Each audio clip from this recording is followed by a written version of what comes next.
Hello everyone, welcome to my blog. నా పేరు వివేక్. నేను అమెరికాలో సియాటల్ అనే సిటీలో ఉంటాను.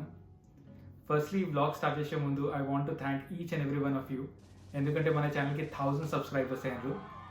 ఎస్, మీ అందరికీ చాలా చాలా thanks and I'm really happy to achieve this mile stone. నేను ఎప్పుడు అనుకోలే నా వీడియోస్ ఎంతమంది చూస్తారని అండ్ ఎంతమంది నా వీడియోస్ చూసి కమెంట్ చేస్తారు, లైక్ చేస్తారు అండ్ లవ్ చేస్తారని. So I'm really happy about it.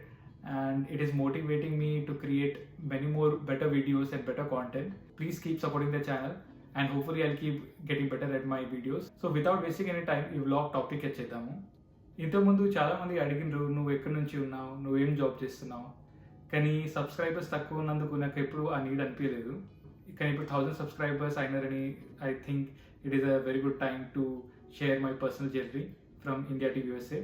So please continue to watch the video and listen to my story, my journey from India to USA. Firstly, I'll start with my introduction. నా పేరు వివేక్ ఇట్టే. నేను ఇక్కడ మైక్రోసాఫ్ట్లో job చేస్తున్నా, Seattle సిటీలో. నేను Microsoft Azure క్లౌడ్లో ఒక network ఇంజనీర్గా జాబ్ చేస్తున్నా. This YouTube channel is hobby for me and I love creating videos. నేను ఒక లోవర్ మిడిల్ క్లాస్ ఫ్యామిలీకి బిలాంగ్ చేస్తాను. నేను ముంబైలో పుట్టాను, ముంబైలో పెరిగాను. మా అమ్మ నాన్న కరీంనగర్లో కొండాపూర్లో ఒక చిన్న విలేజ్ నుంచి బిలాంగ్ చేస్తారు. ఇది హైదరాబాద్లో ఉన్న ఒక కొండాపూర్ కాదు, ఈ విలేజ్ హైదరాబాద్ నుంచి ఒక 3.5 hours దూరం ఉంటుంది. మీలో ఎవరైనా కొండాపూర్ లేక దగ్గర ఉన్న విలేజెస్ నుంచి ఉంటే please comment on this video. I would love to talk to you. నేను ముంబైలో పుట్టాను, దానివల్ల నా Telugu is a mixture of everything. అంటే it is a mixture of Hindi, Marathi, English. అందుకోసమే నా తెలుగు కొంచెం డిఫరెంట్గా ఉంటుంది. నేను ఒక స్మాల్ బ్యాక్గ్రౌండ్ నుంచి ఉన్నా. మా బాపు 17 to 18 years ఏజ్ ఉన్నప్పుడు ముంబైకి వచ్చాడు. అప్పట్లో ముంబైలో కాటన్ మిల్స్ చాలా పాపులర్ ఉండేటివి. So one of the cotton మిల్స్లో మా డాడీ మిల్ వర్కర్గా పనిచేస్తుండే అండ్ మా అమ్మ బీడీల కార్ఖానాలో బీడీలు చేస్తుండే. ఇప్పుడు కరెంట్లీ మా అమ్మ ఒక హౌస్ వైఫ్ అండ్ మా డాడీ రిటైర్డ్ అయ్యాడు. మా ఫ్యామిలీలో 6 members ఉన్నారు. అమ్మ, బాపు, ఇంకా 2 brothers ఉన్నారు, ఒక sister. I'm the youngest. So అందరికంటే ప్యాంపర్డ్ కిడ్ అన్నమాట. నేను చిన్నప్పటి నుంచి ముంబైలో స్లమ్స్లో ఉన్నాను. అంటే చిన్నగా గుడిసెలాగా ఉంటుండే మా ఇల్లు. మేబీ ఒక 150 square feet ఉంటుంది మా ఇల్లు. ఆ 150 square feetలో మేము 6 members ఉండేవాళ్ళం. సో యూ క్యాన్ ఇమాజిన్ ఎంత చిన్న ఏరియాలో మేము ఎలా ఉంటుండే. It was very difficult. స్లమ్స్లో ఉండటం not very easy. I still remember ముంబైలో వానాకాలంలో మా ఇల్లంతా వాటర్తో నిండిపోతుండే. నేను ఇంకా మా ఫ్యామిలీ మెంబర్స్ అందరు కలిసి ఆ వాటర్ అంతా బయట పాడేస్తుంటుంది. కానీ నో యూస్, ఎందుకంటే ముంబై వాన ముంగట అంత యూస్లెస్. ఐ స్టిల్ రిమెంబర్ మేము టాయిలెట్స్కి కూడా పబ్లిక్ టాయిలెట్స్ యూజ్ చేస్తుండేవి అండ్ పబ్లిక్ టాయిలెట్స్ కండిషన్స్ ఎలా ఉంటాయో మీకు తెలుసు. మా ఇంట్లో ఒక బ్లాక్ అండ్ వైట్ టీవీ ఉండేది. ఇంకా టీవీలో ఓన్లీ 2 channels వస్తుండే, DD nationals and DD metro. So మేము అలా సేవ్ చేస్తుంటే నేను 10th standardకి కూడా ట్యూషన్ వెళ్ళలేదు. ఎందుకంటే ఆ మనీ సేవ్ చేసి నేను ఇంటర్ సెకండ్ ఇయర్లో 12thలో ఏవైతే ట్యూషన్స్ ఉంటాయో దానికి ఆ మనీ యూస్ చేయొచ్చు అని నేను 10thలో కూడా ట్యూషన్స్ వెళ్ళలేదు. So in my childhood, I always used to find ways to make money or save money. I remember 10th standard exams తర్వాత మనకి వెకేషన్లో ఒక 2-3 months అవైలబుల్ ఉంటాయి. సో ఆ 2-3 monthsలో నేను ఒక చిన్న జాబ్ కూడా చేసిన. ఆ జాబ్లో బేసిక్లీ ఒక టాయ్ అసెంబ్లింగ్ జాబ్ ఉంటే ఆ టాయ్ అసెంబ్లింగ్ చేసినందుకు నాకు అర్లీ ఇన్కమ్ కూడా ఇచ్చినట్టు. So that is one of my first incomes. So after I work for maybe 1.5-2 months నాకు ఒక చిన్న శాలరీ వచ్చింది of 700 to 800 rupees. But I use that 700 and 800 rupees to buy specs for my self, అంటే buy glasses for my self. I remember the first income that I got and I used it for my self so that it is not burden on my family. Born అయినప్పటి నుంచి 11th standard వరకు నేను ఒక slum ఏరియాలోనే ఉంటుండే. ఇప్పుడు నేను యూఎస్ఏలో ఒక హోమ్ తీసుకున్నా, కానీ ఒక టైంలో నేను ఒక గుడిసెలో ఉండే. ఇది ఆలోచించి నాకు ఒక సెన్స్ ఆఫ్ సాటిస్ఫాక్షన్ వస్తుంది. ఈ స్టోరీ నా గురించి నేను గొప్పగా చెప్పుకోవాలని కాదు, కానీ ఈ స్టోరీ చెప్తే మీలో చాలామంది నాతో రిలేట్ చేస్తారు, అందుకోసం చెప్తున్నా. మా అమ్మ నాన్న చాలా హార్డ్ వర్క్ చేస్తుండే. మా అమ్మ బీడీలు చేసి కొంచెం మనీ జనరేట్ చేస్తుండే. ఇంకా మా డాడీ మిల్ వర్కర్గా పనిచేసి కొంచెం మనీ జనరేట్ చేస్తుండే. ఇంకా వచ్చిన కొంచెం శాలరీ తోటి మేము మా లివింగ్ ఇంకా ఎడ్యుకేషన్ ఎక్స్పెన్సెస్ తీసుకుంటే. చిన్న బ్యాక్గ్రౌండ్ ఉన్న మా అమ్మ బాపు నన్ను ఎప్పుడు ఎంకరేజ్ చేస్తుండే చదువుకోమని. మా అమ్మ బాపు ఊకే అనేవాళ్ళు, మేము చదువుకోలేము కానీ మిమ్మల్ని అందరినీ మంచిగా చదివిస్తాము. మా బాబు అయితే ఊకే ఎప్పుడు నన్ను ఎంకరేజ్ చేస్తుండే, అరే చదువుకోరా చదువుకోరా అని ఎప్పుడు నా వెంబట ఉంటుండే. So I'm really grateful for that. ఎందుకంటే వాళ్ళ బట్టే నేను ఇప్పుడు ఈ స్టేజ్లో ఉన్నాను. Education really played a vital role in my life to transform my life.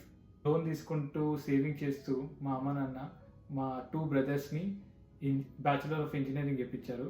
ఇంకా మా అక్క కూడా బ్యాచులర్ ఆఫ్ ఫార్మసీ చేసింది. అఫ్ కోర్స్ వీళ్ళందరినీ ఇన్స్పిరేషన్ తీసుకొని నేను కూడా ఇంజనీరింగ్ జాయిన్ అయినా and bachelors of engineer complete చేసిన ముంబై యూనివర్సిటీ నుంచి. ఐ స్టిల్ కాంట్ బిలీవ్ మా అమ్మ నాన్న ఇంత చిన్న సాలరీ తోటి ఒక 3 ఇంజనీర్స్ చేసిండ్రు, ఒక బ్యాచులర్ ఇన్ ఫార్మసీ చేసిండ్రు. So that's really amazing. Truly hats off to them. I'm really thankful to them. ఎందుకంటే వాళ్ళ వల్లనే I'm doing well for my self.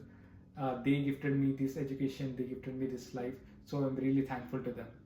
నా ఎడ్యుకేషన్ జర్నీలో 10th standard was an important part of my life.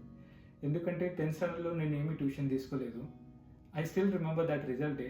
ఎప్పుడైతే మేము స్కూల్కి వెళ్తున్నామో result చూడటానికి, ఎప్పుడైతే స్కూల్కి వెళ్ళామో అక్కడ బోర్డు పైన టాప్ 3 ర్యాంక్ పేరు రాస్తున్నారు అన్నట్టు.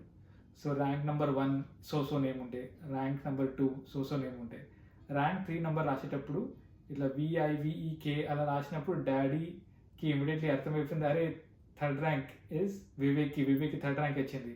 So he was so excited, అరే వివేక్ నీకు థర్డ్ ర్యాంక్ వచ్చిందిరా అని నన్ను గట్టిగా హక్ చేసుకున్నాడు. So the amount of encouragement, the amount of appreciation that I got from 10th standard was huge. అప్పుడు నాకు అనిపించింది నేను కూడా లైఫ్లో ఏమైనా చేయొచ్చు అని. అంత ఎంకరేజ్మెంట్ ఉంది నాకు. సో 10thలో నాకు 86% వచ్చింది ఆ కాలంలో, 2006లో. ఇప్పుడు ఆలోచిస్తే అందరూ 90 ఈజీగా కొట్టేస్తున్నారు. సో కానీ ఆ కాలంలో 86 was not a great percentage, but at least good. Junior college తర్వాత నేను ఇన్ఫర్మేషన్ టెక్నాలజీ నా ఇంజనీరింగ్ చేసిన ముంబై యూనివర్సిటీ నుంచి. నేను ఇంజనీరింగ్లో 3rd ఇయర్ ఉన్నప్పుడు నా ఫ్రెండ్స్ అందరూ మాస్టర్స్ ఇన్ USA ఇంకా MBA సెమినార్కి వెళ్ళేవాళ్ళు. నేను కూడా వాళ్ళతో వెళ్తుండే. ఆ సెమినార్ జాయిన్ అయ్యి నాకు కూడా అనిపించేది कि నేను మాస్టర్స్ లేకపోతే MBA చేయాలి అని. So masters in USA seminar చూసిన తర్వాత నేను మా పేరెంట్స్ దగ్గర, మా బాబు దగ్గరికి వెళ్ళిన, ఇలా నేను మాస్టర్స్ చేయాలనుకుంటున్నా. కానీ ఆ మాస్టర్స్ ఇన్ USA కోసం ఫీజ్ అరౌండ్ 30-40 lakhs అయితే ఈజీగా ఉండే ఆ టైంలో. మా ఫైనాన్షియల్ సిచ్యువేషన్ అంత బాగా లేకుండే. So of course masters in USAకి అయితే అప్పుడే నో ఉండే క్లియర్. సో దాని తర్వాత నేను అనుకున్నా మేబీ చలో MBA చేద్దాం మనం అని. సో ఇంజనీరింగ్ చేసిన తర్వాత MBA చేద్దామని ప్లాన్ చేసిన. కానీ ఇంజనీరింగ్ ఫైనల్ ఇయర్లో ఇన్ఫోసిస్ మా కాలేజ్ క్యాంపస్కి వచ్చింది. ఇంకా కాలేజ్ క్యాంపస్లో ఇంటర్వ్యూ జరుగుతున్నప్పుడు నాకు ఇన్ఫోసిస్ ఆఫర్ వచ్చింది. సో నేను నా క్లాస్లో టాప్ 5 మెంబర్స్లో ఉంటుండే. సో ఇన్ఫోసిస్ క్రాక్ చేయడం అంత డిఫికల్ట్ లేకుండే. సో ఇన్ఫోసిస్లో జాబ్ వచ్చిన తర్వాత నాకు అనిపించింది let's make some money, let's get some income, దాని తర్వాత MBA కానీ ప్లాన్ చేయొచ్చు అని అనుకున్నా. సో ఇన్ఫోసిస్ జాయిన్ అయిన తర్వాత ఒక వేరే లెవెల్ ఆఫ్ ఫ్రీడమ్ వచ్చింది నా లైఫ్లో. Firstly it was a proud moment for me and my family. ఎందుకంటే Infosys is a very prestigious company. And I remember నేను మా పేరెంట్స్ని ఇన్ఫోసిస్ క్యాంపస్ టూర్ చేయించిన. And that day the eyes were lit up with so much joy. ఆ moment నేను ఎప్పటికీ మర్చిపోలేను. It was a very beautiful moment. I just can't express it. ఇన్ఫోసిస్లో 3.5 years job చేసిన తర్వాత నేను హైదరాబాద్ వెళ్ళిన. హైదరాబాద్లో మాధాపూర్లో ఒక కంపెనీలో జాబ్ చేసిన ఫర్ 1 year. అక్కడ జాబ్ చేస్తున్నప్పుడు నాకు అనిపించింది మన శాలరీ అంతేం లేదు, సేవింగ్స్ అంతేం అయితే లేవు. I think we should go for something else. ఇంకక్కడ నా లైఫ్లో కొంచెం టైం కూడా ఉండే to think about future. So అప్పుడు నాకు అనిపించింది why don't be try masters in USA. At this stage నా ఏజ్ ఆల్రెడీ 27 ఉండే. సో ఇప్పుడు నేను మా ఇంట్లో చెప్తే నేను మాస్టర్స్ ఇన్ USA చేద్దాం అనుకుంటున్నా అని చెప్తే వాళ్ళందరూ అంటారు, అరే ఎందుకురా పెళ్ళి చేసుకోరా, ఇప్పుడు నీకు స్టడీస్ ఎందుకు అని అంటారు అని. ఆ భయంతో నేను మా ఇంట్లో చెప్పలేదు నేను మాస్టర్స్ చేస్తానని. సో నేను అనుకున్నా లెట్స్ మాస్టర్స్లో ఫస్ట్ GRE ఎగ్జామ్ ఉంటుందిగా, TOEFL ఎగ్జామ్ ఉంటుందిగా, ఈ 2 ఎగ్జామ్స్ ఇద్దాం. ఈ ఎగ్జామ్స్లో మంచి స్కోర్ వస్తే చూద్దాం. సో నేను మాస్టర్స్ అండ్ GREకి ప్రిపేర్ చేసిన. మాస్టర్స్ GREలో బాగానే మార్క్స్ వచ్చినాయి, 315 వచ్చినాయి. TOEFLలో కూడా బాగానే వచ్చినాయి, 105 అలా వచ్చినాయి. అది వచ్చిన తర్వాత నేను అనుకున్నా అరే ఇప్పుడైతే జస్ట్ మార్క్స్ వచ్చినాయి, మంచి యూనివర్సిటీ అయితే దొరికినాయి, అప్పుడు దాని తర్వాత మన పేరెంట్స్కి చెప్తాం అలా అనుకొని నేను మా యూనివర్సిటీస్లో కూడా అప్లై చేసి స్టార్ట్ చేసిన. సో యూనివర్సిటీలో ఏవైతే అడ్మిషన్స్ అవన్నీ ఉంటాయి కదా, అవన్నిటికి మొదలుపెట్టిన ప్రాసెస్. కానీ ఎస్ఓపి, ఎల్ఓఆర్ ఇవన్నీ స్టార్ట్ చేసిన. సో అడ్మిషన్కి అప్లై చేస్తున్నప్పుడు ఒక్కొక్క ఫామ్ మీకు తెలుసు ఎంత ఎక్స్పెన్సివ్ ఉంటుందో, ఈజీగా $50 అలా ఉంటుంది. సో ప్రతి అప్లికేషన్కి ఒక 4,500 అలా స్పెండ్ చేస్తూనే ఉన్నా. అప్పుడు నాకు రియలైజ్ అయింది, ఈ మాస్టర్స్ ఈజీ కాదు, మన వల్ల అయితే కాదు, దీనికి ఇన్వెస్ట్మెంట్ చాలా ఉంటుంది. సో అప్పుడు నేను మా ఫ్యామిలీకి చెప్పేసిన నేను ఇలా మాస్టర్స్ ఇన్ యూఎస్ఏ చేస్తా అనుకుంటున్నా, అండ్ ఇలా జిఆర్ఈ ఎగ్జామ్ ఇవ్వాలి, టోఫెల్ ఎగ్జామ్ ఇవ్వాలి, అవన్నీ నేను ఆల్రెడీ ఇచ్చేసిన, ఇలా మార్క్స్ వచ్చినాయి. ఇప్పుడు నేను అడ్మిషన్స్కి అప్లై చేస్తున్నా, ఇంత ఖర్చు అవుతుంది. ఆ ఖర్చు అంటే ఒక $60,000 అవుతుందని నేను ఒక మినిమం ఎస్టిమేట్ తీసుకున్నా. సో అది నేను మా ఇంట్లో చెప్పిన.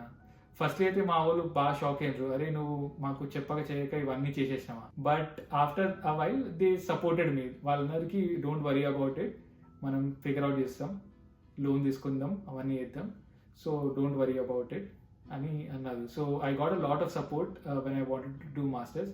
నా మైండ్లో ఒక ఇమేజ్ ఉండేకి ఎలాంటి రియాక్షన్ ఉంటుందో, నో అంటారు అని రియాక్షన్ అని నా మైండ్లో ఉండే. But it was exactly opposite of it, and they really supported me. So masters చేస్తున్నప్పుడు మా ఫ్యామిలీ మెంబర్స్, మా బ్రదర్స్ ఇంకా మా బాబు చాలా సపోర్ట్ చేసిండ్రు ఫైనాన్షియలీ. నేను ఇప్పుడు మాస్టర్స్ చేసినానంటే వాళ్ళ వల్లనే చేసిన, సో థ్యాంక్స్ టు దెమ్. ఇంకొక విషయం ఏంటంటే ఈ మాస్టర్స్ జర్నీలో నా వైఫ్తో పరిచయం కూడా ఇక్కడే అయింది. మేమిద్దరము మా మాస్టర్స్ జర్నీ ఒకసారి చేశాము. నా వైఫ్ స్నేహల్ పుణెలో పుట్టి పెరిగింది. ఆమె బ్యాక్గ్రౌండ్ కూడా తెలంగాణ బ్యాక్గ్రౌండ్ ఉన్నది, ఇంకా ఆమె కూడా ఐటీ బ్యాక్గ్రౌండ్ నుంచే ఉన్నది. సో సిమిలర్ బ్యాక్గ్రౌండ్ ఉన్నందుకు probably that is one of the reasons we connected. ఇప్పుడు నేను నా మాస్టర్స్ జర్నీ గురించి చెప్తా. నేను నా మాస్టర్స్ జర్నీ August 2015లో మొదలుపెట్టిన. ఇంకా నేను మాస్టర్స్ నార్త్ కెరళైనా స్టేట్ యూనివర్సిటీ నుంచి చేసిన. It is one of the prestigious university. Engineering తర్వాత ఒక 4 years ఆఫ్ ఎక్స్పీరియన్స్ ఉండే. దానివల్ల నాకు నార్త్ కెరళైనా స్టేట్ యూనివర్సిటీలో కంప్యూటర్ నెట్వర్కింగ్ బ్యాక్గ్రౌండ్ నుంచి మాస్టర్స్ చేసేందుకు అడ్మిట్ దొరికింది. మాస్టర్స్ చేస్తున్నప్పుడు ఇంటర్న్షిప్ నాకు ఒక సిలికాన్ వ్యాలీలో ఒక కంపెనీ నుంచి దొరికింది, జెనిపర్ నెట్వర్క్స్ అని. It is also a networking company. ఈ ఇంటర్న్షిప్ వల్లనే తర్వాత నాకు మాస్టర్స్ కంప్లీట్ అయిన తర్వాత నాకు ఫుల్ టైం జాబ్ కూడా ఈ కంపెనీ నుంచి దొరికింది. సో హోప్ఫుల్లీ ఇంటర్న్షిప్లో మంచిగా పర్ఫామ్ చేసినందుకు నాకు ఫుల్ టైం జాబ్ కూడా అదే కంపెనీ నుంచి దొరికింది. యూజువలీ మాస్టర్స్ 4 semesters అంటే 2 yearsలో కంప్లీట్ చేస్తారు. కానీ నేను నా మాస్టర్స్ 3 semestersలోనే కంప్లీట్ చేసిన, అంటే 1.5 yearsలో కంప్లీట్ చేసిన. ఎందుకంటే ఈ నార్త్ కెరళైనా స్టేట్ యూనివర్సిటీలో మీరు కొన్ని ఎక్కువ సబ్జెక్ట్స్ తీసుకొని తొందరగా మీ మాస్టర్స్ కంప్లీట్ చేసుకోవచ్చు, అంటే 3 semestersలో కంప్లీట్ చేసుకోవచ్చు. దీనివలన I could save a lot of time. And ఆ 6 monthsలో నేను ఒక ఫుల్ టైం జాబ్ చేసి జెనిపర్ నెట్వర్క్స్లో ఇన్కమ్ కూడా ఎర్న్ చేసి. So I did save a lot of time and money in my masters. Snehal ఇంకా నేను April 2018లో మ్యారేజ్ చేసుకున్నాము. మ్యారేజ్ చేసుకున్నప్పుడు నేను కాలిఫోర్నియాలో జెనిపర్ నెట్వర్క్స్లో పనిచేస్తున్నా. కానీ పెళ్ళైన తర్వాత Snehal got in to Amazon in Seattle. So దీనివలన even I was looking for some jobs in Seattle. So నేను కూడా నా జాబ్ సర్చింగ్ మొదలు పెట్టిన. Staying in California, I was looking for jobs in Seattle. So this was also a turning point in my life. Snehal అమెజాన్లో join అయినందుకు even I was inspired to look for big companies. So నేను కూడా పెద్ద పెద్ద కంపెనీస్కి interview చేయడం start చేసిన. I was determined and I prepared for several మంత్స్కి ప్రిపేర్ చేస్తూ నేను ఇంటర్వ్యూస్ కూడా ఇచ్చిన. And finally I landed a job in Microsoft. Now we have settled in Seattle. ఇక్కడ మేము ఒక బ్యూటిఫుల్ హోమ్ తీసుకున్నాము. మా పెళ్ళికి ఆల్రెడీ 5 years అయింది. అండ్ ఇంకా మాకు ఒక బ్యూటిఫుల్ బేబీ గర్ల్ కూడా ఉంది, Nihira. Yes, my baby is 5 months now. Actually ఇంతకంటే ముందు మీరు ఏవైతే వీడియోస్ చూస్తున్నారో, gender reveal party etcetera videos చూస్తున్నారో, అవి ప్రీవియస్ ఇయర్లో తీసిన నేను. అంటే ఒక May 2022 నుంచి November 2022 వరకు నేను ఆ వీడియోస్ తీసిన. కానీ ఇప్పుడు కొంచెం టైం దొరుకుతుంది కాబట్టి నేను ఆ వీడియోస్ ఎడిట్ చేసి అప్లోడ్ చేస్తున్నా. So sorry about that if I didn't tell you before. That's all about my story. ఈ స్టోరీ చెప్తున్నప్పుడు నాకు రియలైజ్ అయింది, మీలో చాలామందికి నా స్టోరీ ఎక్స్ట్రాడినరీ ఏమీ అనిపించదు. మేబీ చాలామంది నాకంటే వర్స్ట్ సిచ్యువేషన్లో ఉంటే and they did better for themselves in their life. నేను ముంబై స్లమ్స్లో బోర్న్ అయినా. నేను ఒక ఛాలెంజింగ్ ఎన్వైరన్మెంట్లో బోర్న్ అయినా. అక్కడ ఆపర్చునిటీస్ కానీ ఫ్యూచర్కి హోప్స్ కానీ చాలా తక్కువ ఉంటాయి. కానీ ఇవన్నీ ఆబ్స్టికల్స్ ఉన్నా ఇవన్నిటిని మించి నేను ముందుకు వెళ్ళిన. I committed my self to education and hard work and I just went for my dreams. If there is one lesson one has to take from my journey is, మనం మన గోల్స్కి కమిటెడ్ ఉంటే మనం హార్డ్ వర్క్ చేస్తుంటే, డెడికేటెడ్లీ work చేస్తూ ఉంటే మనం ఏదైనా సాధించగలం. And I would say dream big. డ్రీమ్స్కి ఏమీ లిమిట్ ఉండదు. My journey is a reminder that no matter where we come from and what challenges we may face, we all can dream big and do something big in life. It also means do not keep any restrictions in mind. అంటే మన financial condition ఏముందో, మనం ఎక్కడ బాగున్నామో, మన age ఎంత ఉందో, ఇవన్నీ matter అవ్వవు. Only things that matters is you should believe in yourself and you should believe in your dreams and you can absolutely do it. So that is my story. Hopefully some of you will be able to connect to my story and some of you may not. Either way, it's okay. If you're able to connect to my journey, please drop a comment or connect to me on Instagram. I would love to talk to you. Ikamundu, I want to create many more beautiful videos. So please keep supporting the channel. Thank you. Malli kaluddam.